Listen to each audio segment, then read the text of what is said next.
Reese round out the front court for the remix. And for Austin, it's the former remixer Jamari Bouye, along with Malachi Flynn, David Duke Jr., Harrison Ingram, and Osayi Osibo for San Antonio's G League affiliate. Off we go, game one of this 7-game homestand here from the Chiles Center. It's McGowan's with the head of steam, face guarded by Osibo, and McGowan's flips it home, and we are off and running. Bryce McGowan's already attacking, getting deep into the paint, stride stopping, turning around to get his balance and able to flip that shot up and in. It's a good start for Bryce. The second leading scorer in the G League, averaging 28 points a game. Here's Bouye on the attack and disrupted by Rupert. Ahead to Minaya. Minaya, defense played well by Duke. One of San Antonio's 3 two-ways. Harrison Ingram spots up for 3. The rookie out of North Carolina. Second rounder, 48th overall by San Antonio, as McGowan's is fouled entering the lane. Yeah, Duke got caught overplaying, initially overplayed the pass as Bryce McGowan was able to receive it and get by him due to that initial overplay. And then he tried to recover and ended up trying to go around, skinnying up that Alex Reese screen, but ended up bumping McGowan's from behind there. Now it's with the remix again. Tajay Moore steps back for 3 off the heel. He's been out the last 2 games with a back injury. Romeo Weems is out with an ankle. Sterling Manley's not available as well for RipCity. Out of bounds stays here with Austin. Manley is dealing with the right knee.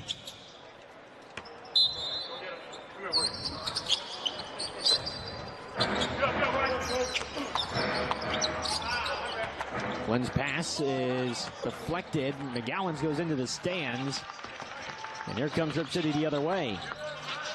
Good work, Bryce. I like the effort. We got 2 chairs that have fallen on the floor thanks to McGowan's as he goes in. Can't get it to fall, though. Flynn barrels into McGowan's, and McGowan's is called for the block. Yeah, McGowan's tried to step in front of Flynn, but couldn't get square. And Flynn kind of was able to run right through him, but McGowan's kind of had that left leg just stretched out, and he wasn't shoulder width with his feet. And that's why he got called for the blocking foul. Bouye to Ingram, top of the key 3. Ingram shooting just 26% from 3. You'll live with that. Austin, though, riding a 4-game win streak into this one. Pocket pass to Reese. Stood up by Osibo. And they're going to call the basket good for Reese. I think Osibo put his hand through the cylinder on that Reese flush attempt. Look at the big fella going up strong with 2 hands, but certainly Osibo's hand went up through that net in an attempt to force the Reese miss, but the bucket will count. How about Alex Reese the last 5 games, Devon? He's averaging 24 points a game, 53% from the field, and 43% from 3. Yeah, switch is turned on for Alex Reese. He's doing everything for this remix squad, playing really good basketball. At 32 points in South Bay on Friday, Ingram is called for the charge, and it's Reese who takes the contact. Again, doing it all. That time around, sacrificing his big body, getting in front. He was square. Again, feet shoulder width apart. Easy call for the official. It's going the other way with RipCity. It's going to be a fun couple matchups between these 2 sides. They'll play again on Wednesday. Austin 8-4 to start the regular season, but you got a RipCity team that is nearly at full strength with all 3 two-ways and Rupert. As a pass from Bouye threaded into Duke Jr. for the flush. Yeah, good find there by Bouye. Alex Reese kind of hobbling still as he goes back the other way. Couldn't get back in time in an attempt to contest the Duke jam. He might have turned his ankle on the last sequence. Gowan's off target, and Reese dealt with an ankle injury during the tip-off tournament that kept him out for 6 games. Flynn lets it fly for 3, and that's nothing but nylon. And that was a good move by Flynn. Acted as if he was going to utilize the screen that was set for him. Rejected it with a crossover, but it created the separation from McGowan, who was anticipating having to go into that screen. Bear's going to go to the line as Flynn is pleading. He stayed vertical. Tajay Moore with the pass, and Flynn saying he was vertical, straight up and down, but I do think he kind of opened up in the air. He didn't come down with the arms or anything like that, but he did kind of open up his entire body, which led to the foul call. 20-year-old Rupert, second game with the remix. Dropped 27 points last week against Salt Lake City. Nice pass from Flynn to Osibo, and Osibo banks it in. Yeah, that was a good two-man game. Good patience by Flynn, using the handle and then finally utilizing the screen to get downhill, and a nice hard roll for Osibo. Rewarded him with the bucket. Price with an immediate response from beyond the arc, though. Just when you think you've gone on a little bit of a separation run, McGowan's with the three. Bouye counters from downtown. Good job by Bouye there, able to create separation from Anaya. Extended the arm just a little bit, but not enough to get a foul call and knock down the tray. Last touch by Rupert, so this will be Austin basketball. Roop's back with us, and again, Blazers remix, extended homestands.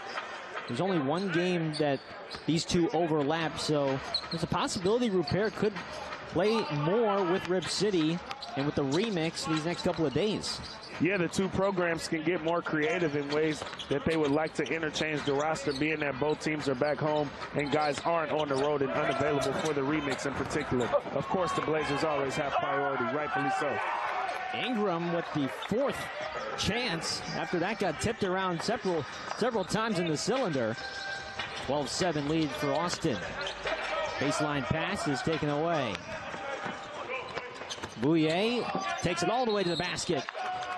And Sergio, the best seat out there. Dimitrios Kapintsev, Cameron Tyson check in for the first time for RipCity. Kapintsev's pass deflected by Ingram, and it's last touched by the Spurs rookie.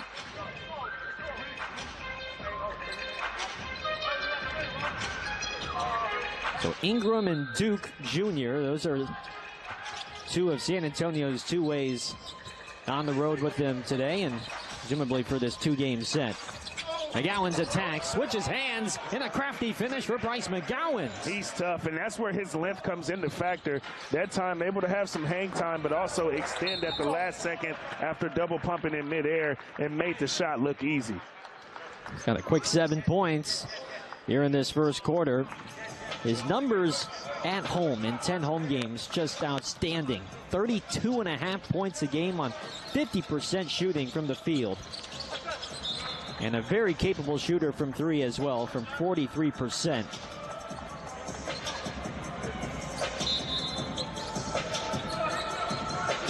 Big reason why he is second in the G League in scoring. 9 on the shot clock, a little give and go with him and Skapintsev. The big fella hooks it in. Good job by Skapintsev gathering himself after receiving the pass. Usually, naturally, you would tend to just grab it and go straight forward towards the basket and try to finish, hoping for contact and obviously being strong enough to make the shot. But that time around, he stopped, gathered himself, and that's how he was able to get the touch on that short jump hook. Manaya flips it out to McGowan. McGowan's flips it up. Not the first time. Second effort is good. And McGowan's might as well continue to attack as long as he's got the smaller Bouye on him. He's going to be able to eat on the interior. He's already doing so. Ingram bounces it to Osibo, and Osibo puts it in. But to your point about Skapintsev, last time we saw him in this building, he dropped a double-double, 13 points, 12 rebounds, and it wasn't just the obvious things that you see in the big, like the rebounding and defense. He was passing and distributing a little bit, being a playmaker. Yeah, we talked about it a lot in that game. He has really good feel for somebody his size. He obviously showed the touch on display on that short jump hook. That's usually a sign of having good feel, but like you said, able to play make for others, able to score on different levels when necessary, not forcing the action, but also always making the right play. He's solid. McGowan's, that one grazing the rim as Bouknight checks in for the first time. Isaiah Miller, former Salt Lake City star in his first season with Austin. Flynn, the former first rounder, gets past the defense and lays it in. That was a nasty move by Flynn, sort of a hesitation dribble as if he was going to go into the crossover, but kept his momentum going in the direction that he was already headed, and that's what gave him the separation to finish. Anaya strong for three. Flynn, born and raised in the Pacific Northwest. He's from Tacoma. Duke, a sharp crossover, guarded by Rupert. The dish to Miller. Miller takes the contact, no whistle, and he lays it in. Miller is a very athletic guard, and he showed it there, bouncing up off 2 feet, getting high on that finish. He can spring. I don't know if you remember him when he was with Salt Lake City last year, but he was an energizer off the bench for the Stars, impacting the game in almost every facet. He's a great rebounder for his size, at just 6 feet tall. And he is second in the G League in steals as well. I do indeed remember. Rupert against the Spurs two-way Duke. Fall away in and out. Skapintsev trying to keep it alive, but it's Ingram there for the rebound. That's a shot that Rupert likes to shoot nowadays. He made a lot of those shots in the last time he played with the remix that led to him having 27 points. And it didn't look bad, him shooting that one, just couldn't get it to go. But Malachi Flynn, what a sniper. Can't leave him open from three. He's shooting 47% from distance. And it's a double-digit lead for San Antonio's G League affiliate. McGowan hides behind Skapintsev's screen, and Duke nearly stealing it away. Instead, foul called on the 25-year-old Duke. And McGowan's is going off the floor, but this is a time where I want to see him really assert himself as a playmaker. He's already got 9 points in this one early on, and you see from behind immediately defenders are going to come from every which direction just to try to slow him down because he's such an explosive scorer. When he attracts defenders, he's got to have the feel to find other guys, and I think he has it. Foul on Rode, who just checked in for Austin.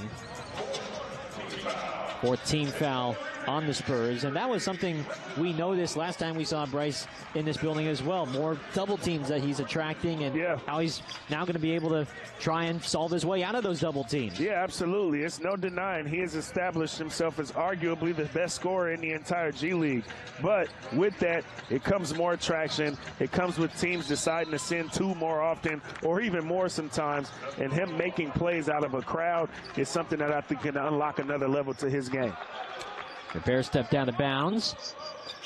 The turnover already by RipCity in this quarter. Henry Drell in for RipCity. And we have a foul on Rupert. Our officials for today, Nate Searley, the crew chief, Cameron Galinas, and Gina Katazaridi.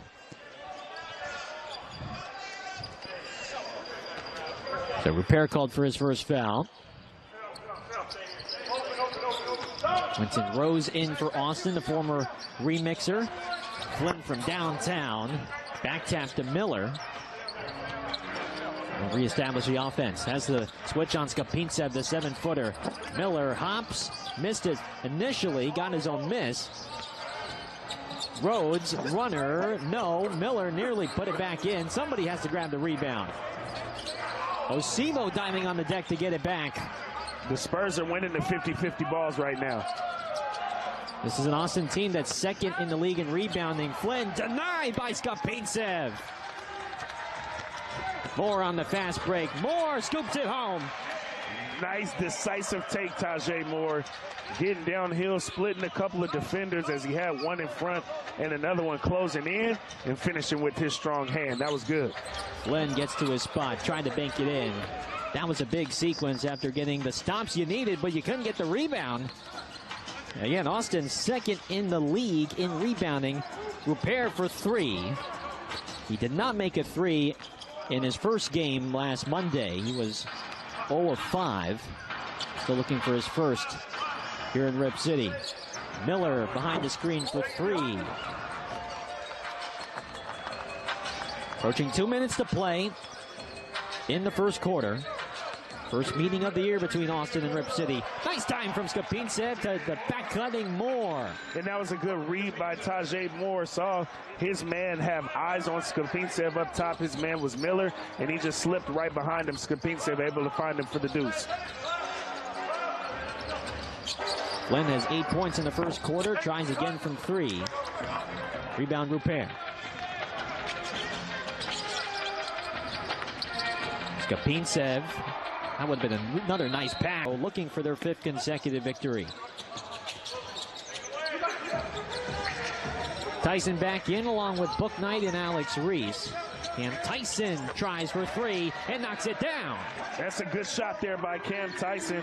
Was open and knocked it down. And I like this lineup on the floor. There's some shooters out there. Tyson, Drell, obviously Alex Reese can stretch the floor. And both Book Knight and Tajay Moore are capable as well. They should spread this defense and try to make action out of that.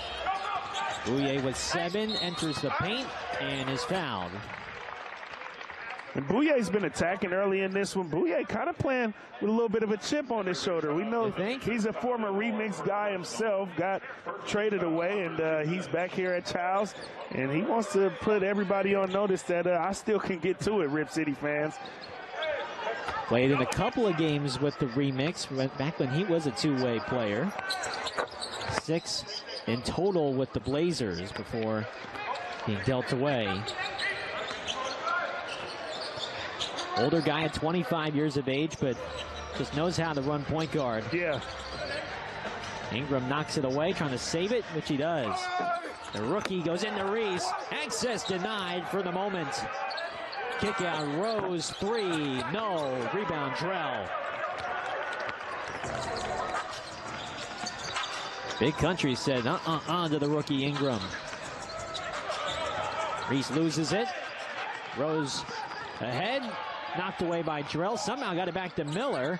And then Rose cuts to the basket and scores. It's like the Spurs have magnets on them when it comes to being able to corral those 50-50 balls. They just keep getting their hands on them, and they get action out of that. And Rip City's got to find a way to start to claw some of those out. Final 10 seconds of the first. Moore matched up against the former remixer Rose. Dishes it out to Tyson. Catch and shoot 3. Short. Reese tips it up.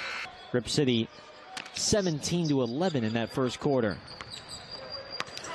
Yeah, Rip City going back to one of the keys where they got to limit empty possessions. They committed 7 turnovers in the first quarter. That's just too many, giving up 8 points off of those turnovers. It's made the difference in favor of the Spurs.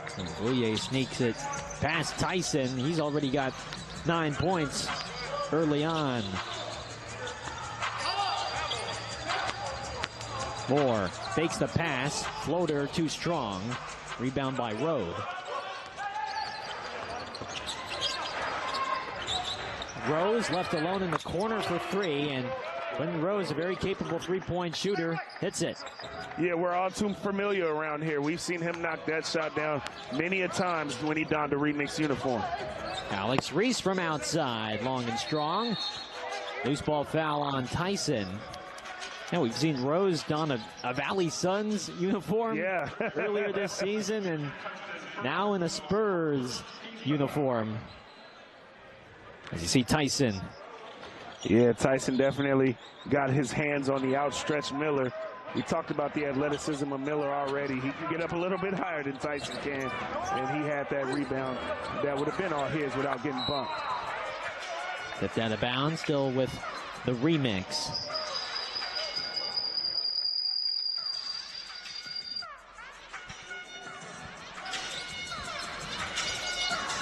Book Knight for 3. Line drive shot short. Rebound picked up by Drell. Somehow got it back to the remix. And a dish to Moore, Reese from Moore is good. Good find by Tajay Moore. And a nice finish by Alex Reese. Much needed. Bouye off the heel for 3.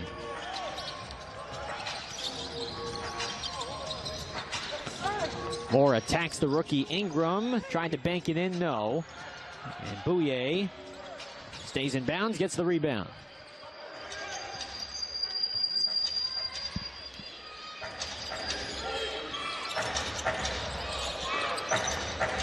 Ingram for three, and Ingram hits from downtown. Yeah, that was a quality look there from Ingram, and he made the remix pay, leaving him wide open. Ingram, formerly at Stanford, then transferred to UNC. Alex Reese from outside. Rip City right now cannot hit from three-point range, now 2 of 10. Yeah, they're struggling from deep. Bouye trying to scoop it home, no good.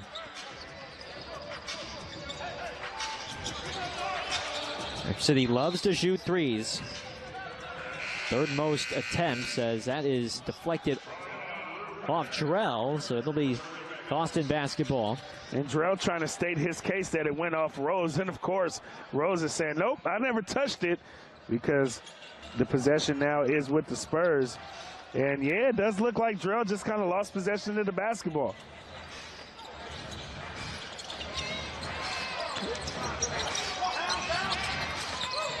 Seven to shoot. Rose pivots to Ingram. Ingram with three. Extra pass. Bouye for three. No. Ingram keeps it alive. He's one of the best rebounders in the league. Inside to Rose, and Rose is fouled. And just killing the remix on the boards are the Spurs right now. They are crashing the glass hard. They're winning 21-15 in that department, but it's the offensive rebounds in particular. They've got 8 offensive rebounds in comparison to just 2 from Rip City. So they're creating more possessions for themselves, are the Spurs, and it's been able to pay off. It's not that they're shooting crazy efficient in this one, but they've taken a lot more shots. 36 shots attempted in comparison to 27 from Rip City thus far. Again, early on, these 50-50 balls going Austin's way. Pass deflected, and it's Miller who gets the steal. Miller jams it in. There's that impact off the bench. Yes, indeed. The energy's crazy. Rupert, oh my gosh. And Miller blocked it from Rupert, doing it on both ends of the floor. Bouye the road for three. Ingram boxes out, gets the rebound, puts it up and in. Far because of that. They're just playing like they wanted a little bit more so far. Yeah, is it just better positioning on these rebounds, these long rebounds also? Well, clearly it's something that they like to do, is rebound the basketball, second in the league in rebounding, but they're also second in the league in steals. So truthfully, they're just playing to their strengths, and the remix have got to respond to that. And one way to do so is to play with more energy than your opponent. And so far, all the energy has been coming from Austin in this one. Yeah, Rip City has come out sluggish to start out the homestand, as Bouknight was fouled on that three-point attempt. So one free throw coming up. Bouknight missed it. 61% from the line. And for Rip City, they did start with more of a four-guard lineup along with a stretch big, which is Alex Reese. And sometimes, look, it's hard for those guards to really be able to get rhythm, and they got to be even more so intentional about going inside, boxing out, grabbing rebounds, being fundamentally sound, especially on defense. I mean, a perfect example right there, even though they didn't get the shot off, but Ingram diving on the deck and corralling already his 10th rebound of the game. He averages 10 per game in the regular season. Talk about a glass cleaner in Harrison Ingram. He's already 3 points away from a double-double. A 6'5" guard averaging 10 boards a game. Bouknight slipping and sliding. Kick out Rupert for three. Tipped up. And that is out of bounds off Rip City. Still searching for Rupert's first three. And that's another thing the Rip City remix have to do. So far, we've seen a lot of times where on second chance opportunities, they're just kind of tipping the ball around. Against a team like the Spurs, who goes all out for rebounds, you got to grab boards with two hands and secure the basketball first, and then, you know, get back into the flow of the offense and allow that to produce another look at a shot on goal. Flynn back in the game for the Spurs. Ingram tries again for three and rattles it in. Well, there goes his double-double. 10 points, 10 boards for Ingram already. Just 14 minutes into the game. Rode in on the steal. And Kyle Rode jams it in, and things are getting ugly. And again, it's energy. Look, another turnover. Getting busy during pregame with the mix that he had out here, trying to get folks fired up. Unfortunately, it seems like it fired the Spurs up a little bit more than the remix. So let's see if the remix can gather themselves and get back into this one. No lead is safe at this level. They've got plenty of time to do that. You might need that halftime set to be banging. Yeah. Rip City. It has been all Austin in this first half. Malachi Flynn with the left flips it in. Malachi Flynn is really good. A smaller guard, but he's crafty. He's got an amazing handle, and he's very decisive in his attack. Minaya from deep, and maybe that can get Rip City going. Minaya with his first three. Get us started in here, Justin. Get us started. Duke. Ingram, oh my, he hit the pass off of Duke's face, and Manaya's going to have the easy deuce. That looked like that hurt. Oh my goodness. I'm surprised Duke is handling this better than I would have, that's for sure. Yeah, that looked like it was quite the stinger. I mean, that was a fastball. Yeah, it was. From point blank from Ingram. Duke is handling this much better than I would have anticipated. Ingram again from three, not that time. Bouknight lobs for Skapintsev. That's batted away by Ingram. Man, Ingram is all over the place. Yeah. All over the floor. He's flying around out there. There goes that pass again. Ooh, right into the face. Look, Duke, he's still feeling it, though. I'm looking at him. Those eyes are blinking a little bit more than he's probably used to blinking them, and he felt that for sure. I got a question for you. Have you ever had a ball hit the dome like that on a pass? I don't know about like that, but I've definitely gotten beamed in the face with a basketball before. But that looked like it hurt a little extra. McGowan's back in, and he'll go to the line.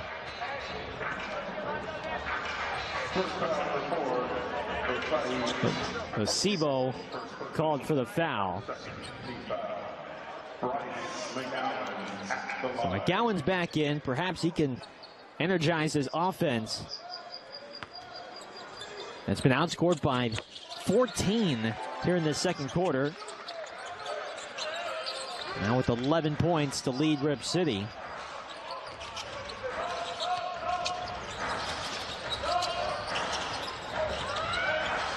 Duke against Rupert, into the lane, left-hand layup, no. Skapintsev bats it around. Another offensive rebound for Austin, and it leads to the Osebo dunk. Again, that was a prime example. Cannot tap the ball around against this team. You got to go up with two hands every time and secure the basketball, because they continue to crash, and they've got a nose for the basketball when it comes to ultimately corralling boards. Now, these 50-50 balls are not being treated like 50-50 balls. They're like 80-20 balls for Austin.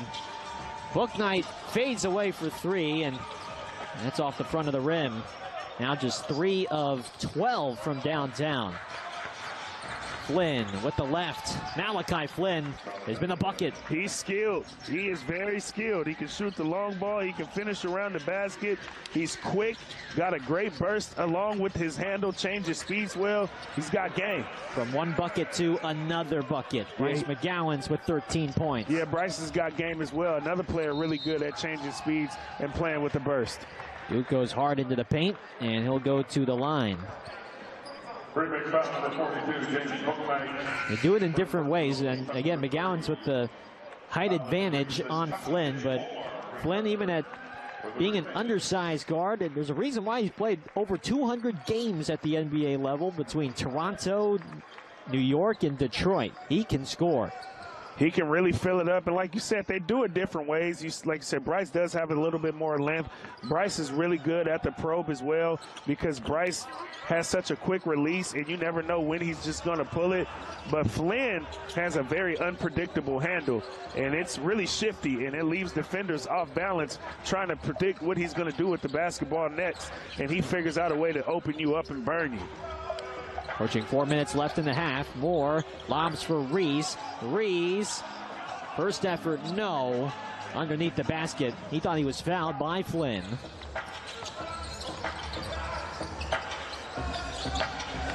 Duke goes right at McGowan. McGowan rips it away, and it's out of bounds off Bryce. Spurs are not shooting all that well from three-point range, just 32% 45% for the game, but it's just that rebounding battle right now that has led to these second chance points. Yeah, they're crashing the glass hard. They've got 7 second chance points in comparison to just 4 from RipCity, but they've out-rebounded RipCity by more than 10. And there's Flynn again. A leaner by Flynn, and the lead extends for Austin. No stranger to these big leads. They've won games by over 50 points twice already in the regular season. They've won games by 55 and 59 points. Woo! I mean, they are rolling. A well-oiled machine for head coach Scott King in his first year. He's done an excellent job early on. 6 on the possession. Rhodes spins, fades, and knocks it down. That was a tough bucket. Nice pumping of the brakes there, and then just turning around to gather himself and shoot the J. He knocked it down over McGowan's. That was tough. Moore's going to let it fly from deep.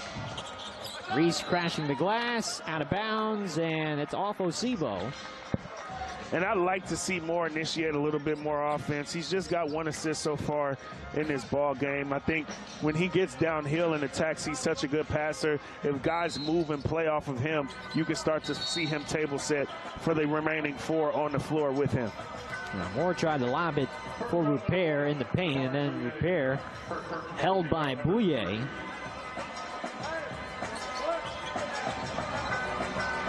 Bouye trying to plead his case to Nate Searley.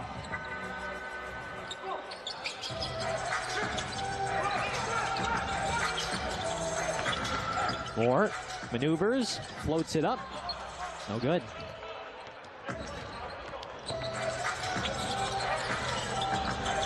Bouye working on his former teammate.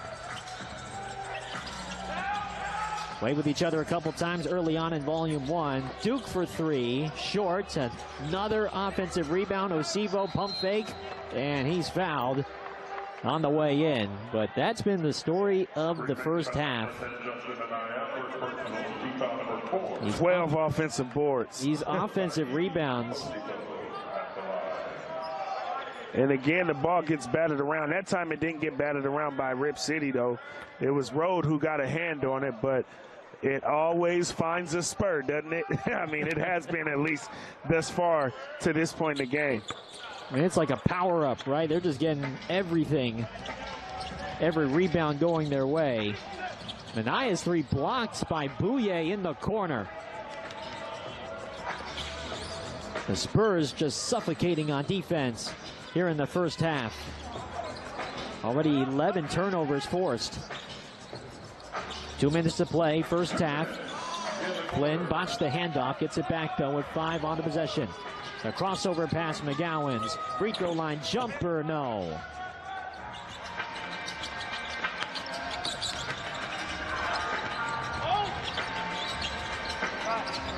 Rupert Stoking for his first points. He's scoreless. 0 for 5 on the night, and Osibo from the help side rejects it. Well, that's one thing that the Spurs do really well. Once they see you deciding to attack, they help over, and they don't really kind of dig or shade. They commit, and they force you to try to make a tough play out of that, and so far, RipCity has struggled doing so. Look, 3 bodies around McGowan's when he came downhill. They're committing to whoever the attack man is. How about Rupert getting the block? Bouye diving on the deck. Manaya needs help. And Rips kind of volley the ball into their possession as a team. They got to secure the ball with 2 hands every single time because of how fundamentally sound the Austin Spurs are at rebounding the basketball. It's Flynn, Ingram, Bouye, Osibo, and Duke to start for Austin as Ingram sneaks it past the outstretched arm of Reese. Ingram's keeping it going already with the double-double at halftime. Now he's got 12 and 10 after that made bucket. 4 steals as well. Manaya bottoms his second 3. Love seeing Manaya knock down 3-pointers. That's his second 3-point make of the game, and we know the better he is shooting from beyond the arc, it unlocks a whole nother level to who he is as a player. Ryan Rupert get going. Still has not scored in this game. He's 0 for 7 from the field. Short corner jumper until now. Nice mid-range jumper there. A good pull-up from Rupert. He missed one earlier on the other end around the free throw area. That time he was a short corner jumper, but he's gotten a lot better at shooting that pull-up shot off of the dribble. Perhaps he can get going after a slow first half. Really not just him, though, with the exception of McGowan's. Duke Jr. for three, and Duke bottoms a three in the corner. And that was a good contest by Minaya. Just great elevation on that jump shot that led to a rhythmic three from Duke Jr. Reese attacks. Off the glass, no. Trying to tip it up. Rebound Osibo. Spurs two-way. Duke spins. McGowan's got a piece, and they're going to call a goaltend on McGowan's. McGowan's kind of messing around with that right hand a little bit. You hope he's okay. He hit that backboard pretty hard on that swat attempt. Yeah. I mean, he swatted it, but it just wasn't in time for it not to be called a goaltend. And that's his shooting hand, too, so we'll keep an eye on that and how that might affect him the rest of the game. Roops with 8 to shoot. Pass out Minaya. That was well contested by Bouye. Causing the pass. Rupert pulls up for the jumper, and rebound Duke. Duke goes all the way and is bumped by Moore. A good job by Duke there on the step through as Tajay Moore tried to sort of cut him off and get a good angle on him, but Duke getting that ball up high, stepping through, and then also taking a bump from Moore, who tried to put his hand straight up as if he was out of the way, but Duke sold it, quite frankly. In and out on the free throw, and Rupert just trying to throw it off of Ingram, who's been relentless on the boards all game. And look at him, relentless right there between both Rupert and Reese, forcing Rupert to have to make a heady play and throw it off of his leg. Off target by Reese on the three.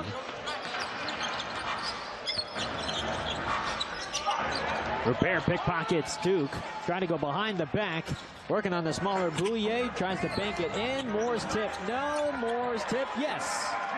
Well, if there's anybody that you do want tipping the ball back up, it's Tajay Moore, because he has that bounce so quick off of his feet 2 times, finally able to get a second chance bucket there. Shaden Sharp admitted to Lamar Hurd that Tajay Moore has more bounce than him. Wow. Which is quite the saying. That is quite the saying, because Shaden Sharp does have very significant bounce, but Tajay's got that twitchy bounce. Again, you saw it right there on that play, getting up twice, missed the first putback, but was able to spring right back up so fast and get the second one to fall. Yeah, Lamar had asked him during practice, and he revealed it during RipCity Remix night against the Sixers when they had Sergio Oliva on the broadcast. Catch and shoot three, Rupert, no. Duke wrestles the rebound away. I thought Shaden was going to be like, no, I got him. No, but he was the one that admitted, yeah, Tajay, he's got me on that end. I mean, I would love to see those two in the dunk contest, especially with the lineup that is going to be there in San Francisco. Might as well have Sharp and Tajay Moore in the lineup as well. At this point, I'm going to advocate for it from the lineup that I saw that was released this week. Mac McClung and Modest Buzelis. Yeah, go on ahead and add Tajay and Shaden in that mix. I'm with you there. We've said it all along. Tajay Moore, he should be in the dunk contest if there was one. Passes off of Reese's fingertips, at least at the G League level. And then, yeah, you have Shaden in there. Oh, my goodness. Yeah, that would be crazy. Can only imagine what they would be cooking in the lab before the dunk contest. Bouye shifting gears, and he banks it in. Boy, Austin's just getting to their spots, just having their way. Every guy on the floor, it seems like. It's truly been all Austin in this one. Bouye with 13 points. 3 players in double figures. McGowan's, the Minaya almost lost the handle. McGowan's has to go with 3 to shoot. McGowan's takes it in. That should be a foul and 1. Well, that's a constant for this RipCity team. Bryce McGowan's is going to get buckets. Downhill, off of the off leg, if you will, but use that side of his body to take the bump and finish with the right hand, extending before hitting the deck. I think what amazes me, too, is when the contact comes and his ability to not be affected, he's still at contact balance, if you will. He really, truly does. And again, a lot of that comes with his length, but other than there's a portion of that comes from just him being a flat-out scorer and having a knack to be able to finish through contact. It's special. Just unfazed whenever the defense lurks in. Bouye peels back for 3 and knocks it down. Bouye's, he's been hooping. He has been flat-out balling in this one. In his return to Portland, 16 points, another turnover. Again, trying to thread the needle there. Tajay trying to connect with Roops on the baseline cut, but it's just a little bit too much for Roops to handle on that one. Now, Bouye's been playing like a guy that's saying, hey, this is what you've missed after you let me go. Yeah, he's been playing with a little bit of a chip on his shoulder. He's been talking a bit, too. Yeah. After those made baskets, he's been having something to say to these remix players. A little bit of an edge. No love lost. McGowan's hucks one up for 3. Repair crashing in, but can't get the rebound. Biggest lead of the game for the Spurs. Duke trying to tack on, which he does. My goodness. The Spurs just having a day, or a night, if you will, here in Portland, Oregon. And this isn't out of nowhere, as Moore snatches the steal.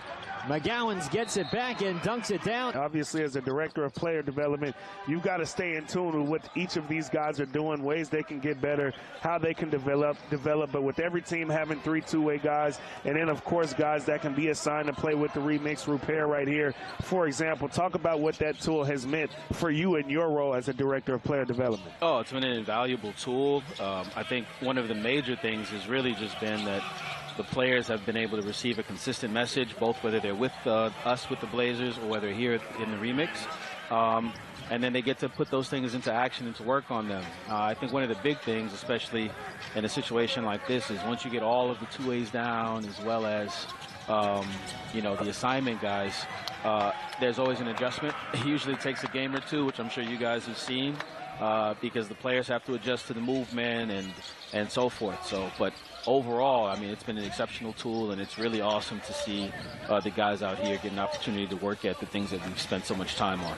Well, we got to see a lot of repair last year on that previous offensive possession. One thing that I've seen he's added to his game is sort of that mid-range pull-up jump shot. Is that something that y'all have been working on him with? He's so good at getting downhill using his length to finish, but the midi has gotten better. Yeah, I mean, I haven't spent a lot of time on it, but with his length and his wingspan, I mean, his favorite player is actually Mikal Bridges. Oh. I see a lot of I can see that in his game. And, I mean, honestly speaking, like, a lot of it is rim pressure. So because he can't always get inside the restriction area, there are times where he is going to have to do that. And for him, it's just knowing when and how to read the crowd and make the right decision. Gilbert Abraham, Blazers Director of Player Development, with us. How about Bryce McGowan's and what you've seen from him as well when he gets extended minutes here at the remix and being able to be the scorer on the team? Yeah, I mean, the biggest area for Bryce right now is he has to also continue to improve at reading the crowd. He is exceptional. He gets very skinny and slippery as far as his way to put pressure on the rim and get to the basket, and that is an exceptional skill. Yeah, and he's continuing to show that. It's fun to watch him down here, you know, at this level, continuing to do that and continuing to improve. Just to get behind the curtain in regards to the work you do. Yes. One thing I know with you player development coaches, of course, in your case, yeah, it's Cardinal sin, never found a three-point shot. No. But one thing about it, it seems like you all never stop watching film. Can you talk about how important film is for you guys to obviously watch and be able to pay attention to what these guys are doing well and what they can improve on and develop in? And then, of course, obviously having to sit down with them and have these sort of like one-on-one sessions and really just breaking the film down. How much time of your role is watching film or going over film with the guys? An exceptional amount. You know, everybody kind of jokes because I have four screens always set up. Yeah. At my desk that has edits running, games running, yeah, all that kind of stuff. And the players will come in and sit with me and do the same thing. But no, I mean, it's the ultimate tool because, you know, practice is limited. You know, I mean, yeah. I was talking with the other day, but, you know, the time I spent in Europe, you know, we had 30-some practices before the season started. Wow. Right? Yeah. Before we started the season. And ironically, when I was with Austin, you know, that was the first, you know, opportunity I had before I came here. Yeah. We had 30 practices for the entire season. Just for context. Yeah. You know, so it's like, you know, a lot of what you do at this level has to be done with film, and it has to be done with visualization. And then the vitamin time. All the skill development time is spent working on chunking and trying to provide these guys with as clear of a picture of what they're going to see in the game. And prepare for every possible contingency so they have a game plan to be successful. Blazers Director of Player Development Gilbert Abraham joining us here on the broadcast. But when you coached in Austin in 2022 and 2023, is that like as a league as a whole, like the positional size is different. So, you know, the guard play I think is elite. Obviously, you know, some people might argue that you have some of the best guards in the world, not in the NBA at this level, right? But, you know, once you start going up in positional size, this is really like a switching league because you get guys of similar size that can switch. And so transition becomes probably the most important thing off of stops, how quickly you can race the ball down the other direction and generate good shots. And so that's what you'll see a lot of. That's obviously what you're seeing tonight, which is the reason for the scoring disparity.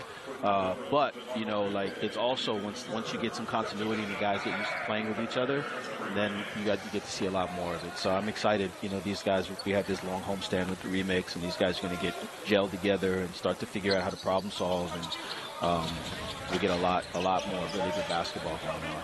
And earlier you talked about rim pressure. As you said, with, you know, the more you go up in position, there's a lot more switching defensively. Yeah. Talk about how rim pressure helps alleviate some of that switching that you can see all over the floor. Oh yeah, I mean if you can you can put pressure on the rim, especially, you know, before you have to get into action. You know, that is the most difficult thing to guard. Yeah. Right, because it puts the other team in rotation, and once they're in rotation, you're getting wide open catch and shoots, and then eventually you're getting drives to the basket. But the first part of it is by putting exceptional pressure on the rim, putting the other team in rotation. And obviously with all the switching, if you can switch properly and keep them out of the paint, right, right, which is the function and the purpose of it, it's just much harder to do at our level, you know, to do it unless you have very unique athletes that can do it across the board. And so there are a few teams that can do it. But at this level, you see a lot more of it, right? Great job right there. And an example of that. Yes, right? An example of that transition offense. Exactly. They was forced. They didn't have time to set their defense. And now they're in rotation, and we got an easy basket, right? You see here, you see all the activity. They haven't touched the paint yet, right? And we're back out, right? Now, look, they're playing at the end of the shot clock, and we have kind of what we want, which is they're forced to take a tough shot in this situation, a contested look, right? We just need to secure the rebound, and we get out and run. You caught that one, my man. We might need to add you as a third member of our crew. No. I don't want no parts of this. I don't think you realize this has been your audition the entire time. No. You caught that right there. I'm just having fun with you guys, man. Well, hey, Gilbert, you were in the Czech Republic for a couple of years. As, 4 years. For 4 years as a director of development, the head coach at Get Better Academy. In Języku Frades. I wasn't even going to try to pronounce it, so I'm glad you did it. But I want you to tell our listeners the experience being out there in the Czech Republic and getting to coach those guys. It's one of the best things ever happened to me. I mean, I got to be a head coach. I got to wear a GM hat. I got to, you know, train and work with players from the age of 40 all the way down to 14. You know, and put together the entire skill development kind of structure for the group. it's one of the best gifts I ever received before going to Austin and then obviously ending up here.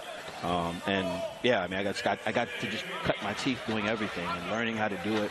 And we had a lot of success. You know, sent over 40 players to college basketball. Wow. You know, 15 plus guys that are playing professionally in the best leagues in the world. You know, and some guys have ended up in the G. I mean, it's been a great blessing and opportunity. Actually, one of several of Henry Jarrell's best friends were there with me. Wow. From Estonia. Okay. So it's like basketball world is so small. Yes, it is. It is so small. Speaking of somebody that everybody in the basketball world knows, it's Pooh Jeter, player development coach, as well as assistant GM. Eugene. Pooh Jeter. But just talk about what it's like working with him, obviously, as a player development coach, and you being a director over player development, but also in his unique role being an assistant GM for the Remix as well. That is one of the most unique and positive and joyful individuals you can ever be around. We're all honored and grateful to be able to work with a guy like him. He makes everybody better just because of the way he shows up every day, not to talk about his basketball acumen and awareness and his intelligence just as a basketball mind, and obviously with all his experience. So, yes. We're really grateful to be able to be with him, to learn from him. There he goes. And yeah, look at the great, the great. He's working right now. He's working right now. You know, but no, I'm very grateful that we get to work with Pooh, and he makes us all better. Gilbert Abraham, Blazers Director of Player Development. As we approach the final 5 seconds of the third, Bouye on the drive, hangs and scores with 1.6. And they're 1 quarter away from improving to 9-4 on the regular season. Unless we can get a RipCity miracle in the fourth quarter. It's going to be a long, tall hill to climb, but there's somebody who can climb, if anybody. It's Tajay Moore getting up for that two-hand jam. Hey, big thanks again to Gilbert Abraham, for sure, Director of Player Development, for stopping by for nearly the entire quarter. Just a peek behind the curtain of life as the player development director for the Blazers, and getting to work with each and every one of these guys, and especially here at the G League level with the two-ways and Ryan Rupert. It's really cool to see what goes on. It's cool to see what goes on, and I'm just glad that on the way out he told us that he doesn't mute us when he watches Remix film. That's the biggest compliment we can get. As Jarrell nearly falls into our cameraman. There we go. That's the best compliment I think we've gotten this season. For sure. We'll take it. We will take it. The Blazers player development director says we're doing good things. Boy, that means the world. Dusty, you good there? Okay. Dusty's smiling, so that's a good sign. Well, I could imagine, like he said, all the screens that he has of just different games, that it could probably be a struggle to listen to every single broadcast. Of course, your goal is to just lock in on the film and not get distracted by it. But one of the things that I try to take pride in, at least as a broadcaster, is to call it how I see it, and hopefully, you know, it's some entertainment value to it. But you might learn a thing or two in the way that I analyze the game of basketball. And, of course, being able to do that alongside you, who knows the game as well, it's a treat. It's a treat.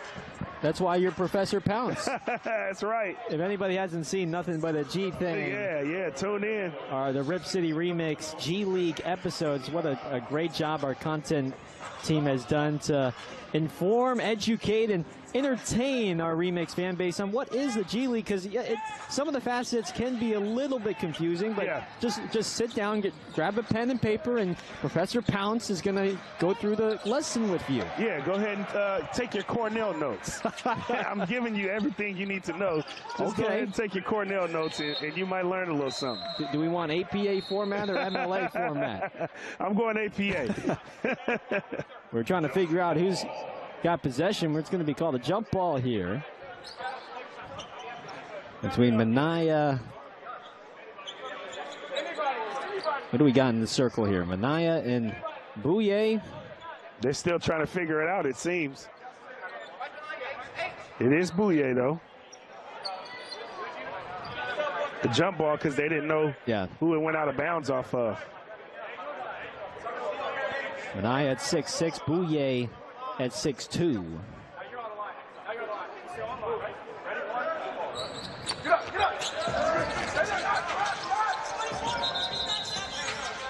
Clock was not running. .com. Is it Wine Wednesday again and bingo? Yep. Wine and bingo, okay. Bingo and Wine Wednesday. I'll play this time. Yeah. Devon started to play, except there were already like a dozen numbers called, Yeah, so he couldn't figure it out. Yeah, I wasn't playing catch up. I just stuck to doing my role as a broadcaster here, but I will next game around, because I also heard, I think some of the higher ups, our supervisors, will treat us to dinner since we can't win any of the prizes if we win bingo. I've just heard that, you know, around the way. Your sources told you that? That's what my sources told me. So I'm gonna play next time. The big fellow will never turn down a meal. No, not at all. I trust your sources too. McGowan's with 24 points. He leads the remix tonight. 8 of 14 from the field, 4 of 5 from the line, but that's been the only positive real development for the remix today. And it's been a dominant performance for Austin all game long. Foul off the ball. Remix foul number 11. It's called on McGowan's. First team foul.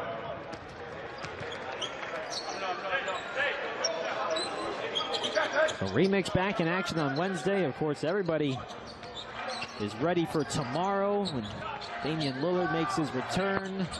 Ingram hits the three. We got your week covered. Come back here on Wednesday, Thursday. Paulo Banchero and the Magic come into town to take on the Blazers. Whole lot of basketball leading up to the All-Star break for fans in RipCity. Oh my goodness, says KD and Devin Booker will come into town for a pair of games. There's a three from Alex Reese. Nice shot, Alex Reese.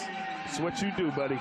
And then we will welcome in the Windy City Bulls for a back-to-back on Sunday and Monday. Our superhero brunch at 12 p.m. on Sunday. Miller hits the three.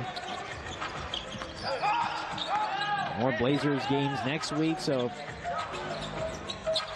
if you're a Blazers fan, you're a remix fan, this is the perfect time to check out both squads with really no overlap these next 2 weeks. Anaya with 4 on the possession, puts one up, in and out. Tipped out to Rupert. Anaya sets the feet and is short for 3. Duke bounces it sharply over. They have been on a roll the last 4 wins with an average margin of victory of 31 points. These types of games, familiar territory for San Antonio's G League affiliate. McGowan's continues to splash, though. That's now 27 points for the Blazers two-way. Yeah, he's lighting it up still. 9 of 15 from the field, 27 points, 2 of 4 from deep, 4 of 5 from the charity stripe. His true shooting percentage is up there in this one. Duke with the tough take, lays it up and in. 5 Spurs in double figures. The skyhook, the runner from McGowan's. He's trying to get 30 points at least. He's close. He's now at 29. Certified bucket getter is Bryce McGowan's. Three-point range from inside 10 feet. Duke lays it in. Comes up hobbling a little bit. Yeah. After the layup. Naya fouled. So having to play in traffic is something that you've got to be skilled at, and I think it's something that Rupert is going to have to get better at as he continues to develop and unlock his game. And the Spurs, I think, it is a game he can truly learn from to be able to learn how to play make when he has a crowd around him. And someone that's not going to be 21 until the month of May, and he's still growing into his body, still gaining muscle, and someone that's got a bright future ahead. McGowan's is tripped up. But yeah, these are the types of games when you play 32 minutes, you shoot 15 shots. You might not make a bunch of them in an instance like this where he struggled, but he's going to learn from it. Yeah. And take it into what hopefully we'll see again maybe Wednesday if he's assigned again. And again, that's the most important thing about this level is learning, developing, and getting better. It's the reason why he was assigned to play here. He can really take a lesson from this game. There's a three from Tajay Moore. It's the reason why Joe Cronin wanted this team to get going immediately last year and not have it wait until this year. Originally, this was going to be the first year for the Remix Volume 1, but he did not want it to wait another year longer. As Miller dribbles through and is fouled going in. Yeah, Miller just a little bit more shifty than the bigger defender, which was Alex Reese there, and really kind of broke him down with the handle to be able to rip through, get towards the basket, and force Reese to have to reach in, and end up fouling him. Reese, reach, it's all the same. Parker Van Dyke and Ibrahima Diallo, Jameer Nelson Jr. check in for the Spurs.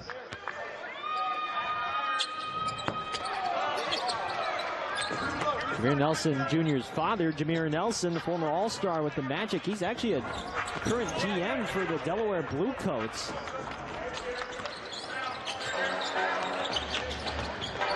Played 14 years in the association. He flings it out to Miller, back to Rose. Rose from way outside is good. Rose making it rain in the Rose City. How about that? Alex Reese looking to answer. Not that time. We were talking before the game about Jameer Nelson and how he was one of your favorites growing up watching. Yeah, I really enjoyed Jameer Nelson as a youngin', especially in college. Obviously had a good career. I remember most with the Orlando Magic when they went on that finals run with Turkoglu and Dwight Howard and those guys. But at St. Joe's, he was a problem. He was just a little short pit bull of a guard, but can really shoot it.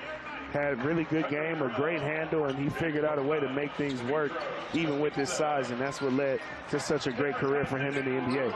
His son is a rookie out of TCU. He competed for Team USA in the 3v3 U23 national team competition in the FIBA World Cup in Mongolia. He's actually the second best scorer in that competition.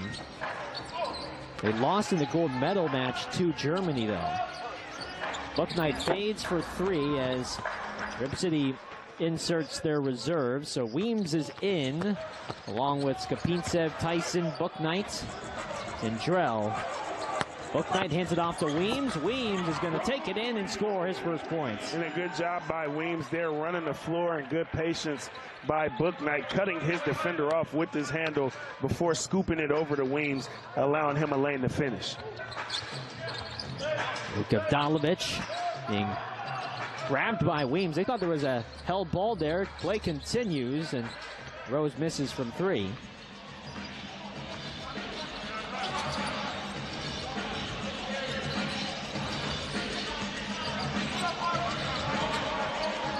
Tyson, pocket pass to Skapintsev. His floater short, and it's tipped off of the Ukrainian.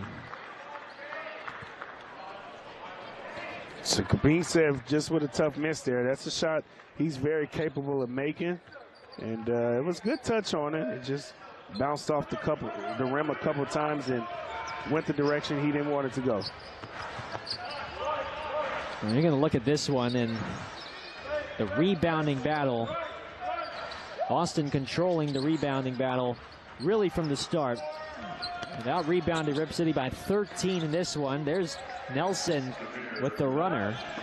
A good job by Nelson. Had a full head of steam going downhill. When Drell kind of met him, he just spun off of him and was able to get the short shot to go.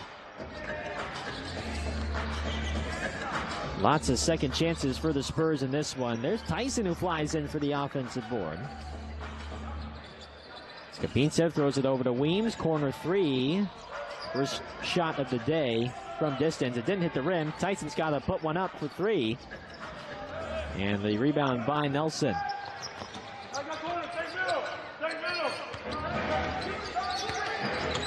This is Parker Van Dyke. Flings to the head to Diallo. Diallo from point blank, no. Bouknight lobs and Skapintsev. Final 3.5. Spurs have led the majority of this game since early on in the first quarter. Zalovic pestered by Drell, and Drell forces a turnover. Handoff back to Drell for 3, and that's good. Sweet stroke there by Henry Drell, and a good job finding him. Bouknight's been playing well here as of late in transition, in that transition offense. He's been really leading the way, quarterbacking, if you will. And he's been the key distributor. He's got 6 assists off the bench. Nelson misses from 3.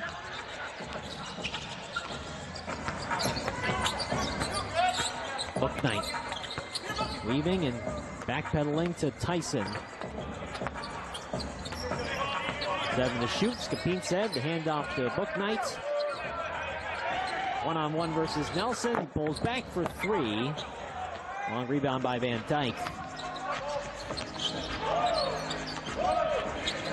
You excited about tomorrow? Welcoming Dame home again? Oh, yeah. It's always a good time. I get to go and watch the game with you. You get to stick around for a little while, and we get to go catch a couple games. Oh yeah, this week. But I missed out on last year, man. Yeah, I wish I was there, but I heard it was a movie. It was definitely a movie last year. I mean, they did them right with the tributes and everything. I can only imagine what he was going through, just trying to get through that pregame ceremony and then play, and still try and get the W. Blazers won that game, too. Yes, that's right. Diallo in the mix, and he's fouled underneath the basket. But yes, I mean, obviously, all-time leading scorer in a Blazer uniform. He's going to get welcomed with open arms tomorrow, and and when he's not in season, you can find him around Portland as well. During the off season, he's still got so much love for this city. And, of course, the city loves him back. It may not be as emotional as it was last year, but there's still going to be a lot of memories evoked when he returns tomorrow night. Especially for him, just the familiar faces he'll see, staff workers and fans and things of the like. I think for him it's always a good opportunity for him to reconnect with a place that he essentially kind of grew up playing so many years, coming out of college and straight into Portland in the draft. And he really kind of fully came into himself here in Rip City. Reason why he's top 75 all time. All has to do with what he did right here in Portland. It still never gets old watching the highlights of him in the playoffs. The step back on Paul George, the game-winning 3 against Houston.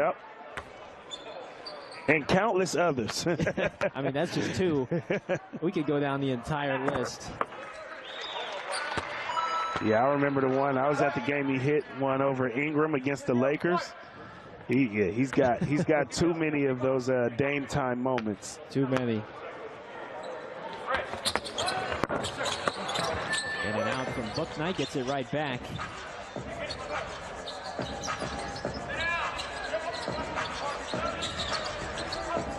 Lob inside for Skapintsev. Nice extra pass to Weems for 3. Good shot there by Romeo Weems, but again, as you said, a good extra pass by Skapintsev, because soon as that post-entry lob was thrown into him, the help committed fully to Skapintsev, and he was able to pass it out in traffic, leading to the corner 3 from Weems. Van Dyke in the corner for 3. Loose rebound, picked up by Skapintsev. Danny Connors traded for him from Maine. That's G League affiliate of Boston. He's been quite involved in the offense. And, of course, one of the best ever in Portland Pilots history. Jersey number retired. He's a Hall of Famer. Hall of Famer.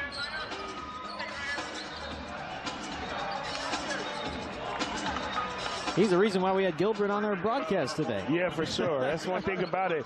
Pooh looks out for us since day one.